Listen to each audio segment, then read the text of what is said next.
Question. If money can't buy love, then why do we keep trying? Why do we find ourselves in endless credit card debt and practically living paycheck to paycheck? Even if that's not you, then why do you find yourself often sad and asking, what's wrong with me? Well, today we're going to uncover what true self love is, how you can achieve it, keep it, and maintain it so that you can have that self acceptance that brings love, peace, and joy because you deserve it. If this is your first time seeing me, I'm Elle Graniel, and for nearly 30 years, I've been a mental wellness mentor, helping people learn how to have their brain work for instead of against them, especially in situations like this when it comes to self talk and self love. I did a previous vlog on breaking up with capitalism because once you can get out of that narcissistic relationship with money, then you can start to bring yourself back to self love. What do I mean by that? Well, there's so many things that you can do that are free, that bring you that joy, that peace of mind, and that level out they stabilize your chemical spikes, right? The things that happen, we'll talk about that in a minute, so that you feel regulated. And when you feel regulated, it's easier to feel accepted and be happy. Trust me. Okay, so let's get started. First of all, so I'll give you your one, two, threes. You know, I love my one, two, threes. Begin with the voices in your head. And I was taking the pause to think about, ideally, imagine that you're a 5-year-old. So anything you say in your head, if you wouldn't say it to a 5-year-old, you're going to stop it in its tracks because that's rude and unhelpful and totally unnecessary. And so you're going to tell it that, hey, that was rude, unhelpful, and totally unnecessary. Unless you don't have anything nice to say, don't say anything at all. So you're going to want to be encouraging to yourself. So if you catch yourself saying something like, oh, you're so lazy, you're going to say, hey, that's rude and unnecessary. I get a lot done, and I want you to start focusing on everything that I do get done. So you're going to take back the control of those voices. The second thing is to create boundaries that are in alignment with who you are at this time, right? So they need to be realistic. It's easy to set boundaries, it's challenging to keep them. And as a reformed people pleaser, I understand this. So the big one that I'd like for you to work on this week, this month, until you've mastered it to a certain extent, is understanding that no is a complete sentence. So you're learning how to take back your time and how to not do things that you don't want to be doing, hanging out with people that you don't enjoy, and so much more. And so I talked about this before as well. If somebody's asking you something and you don't want to do it, you can say, thanks for thinking of me. I'm already busy. Or you can say, oh, that sounds like fun, but I won't be able to make it. Send me some pictures. I'd like to see how it went.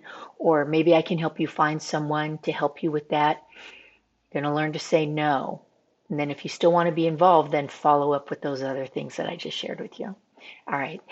So you've got talking to yourself like a 5-year-old. You've got setting your no boundaries. And the biggest one is to get out. Get out, get away from these screens that are drawing you in and telling you you're not perfect enough. You need more of this, you need more of that. If you don't have this, you're not good enough. If you do get this, you're going to feel like that. You are being manipulated by narcissistic capitalism. I did a whole vlog on that one. I don't want to get started. So set yourself free. Get outside. Think of as many free things as you can do and spend more time with friends. Get some hobbies. And now I know I'm leaning into things that cost a little bit of money, but in the long run, at the end of the month, they don't cost you anywhere near as the mindless shopping that you do to try to keep up with the Joneses, so to speak. It's an old saying, some of you may know. All right, so those are your one, two, threes there. Now let's talk a little bit about the neuroscience because that's what I do and what lights me up. All right, we want to regulate these spikes that happen. So in oxytocin and dopamine, when you buy, you get these spikes that you can become addicted to. So some regulating techniques that you can do with oxytocin is to slow down, because what's important is when you slow down and breathe, you start to regulate. And when you regulate, you get to self-acceptance and so on. Okay, so let's practice this. Put your hands on your heart, close your eyes, and just say, I love you. You're amazing. You're fantastic. I'm glad you're here. I love you so much. and just keep breathing, saying any version of that that feels good. Open your eyes. And if any part of that is argumentative, tell it to go away. It's not invited to this party. And I can help you with those voices. It's my life's work, right? Shifting the neuroplasticity to work for instead of against you. Okay, so that's number one. The next thing is to level out those dopamine spikes that come from obsessive shopping. So here you're going to practice what I call the prosperity pause. You're going to take a breath before you buy, before you put it in your cart, before you pay for it. You're going to ask yourself, do I need this? Do I want this? Why am I even getting this? Or have I been manipulated into believing that it's going to get me what I want? Again, I'm going to spend money on something that's not going to do that. And you know it's not. So please just take the prosperity pause and breathe and think before you purchase.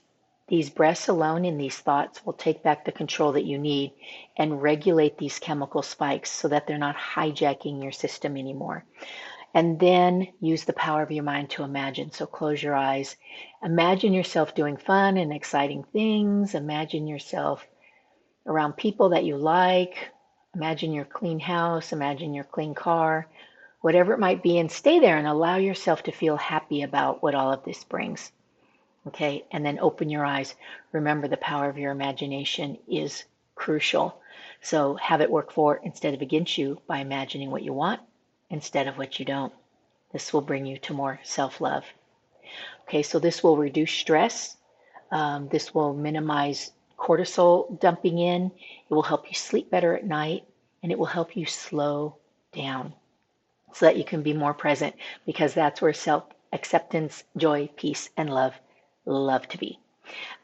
Okay, what else do you need to know? So you're doing the imagination, you're working on your self-talk, you're doing the prosperity pause, you're learning to say no, and that's going to get you far fast, my friends. I promise. I love love, and I want love for you. So make a list of all those things you can do that are free or almost free.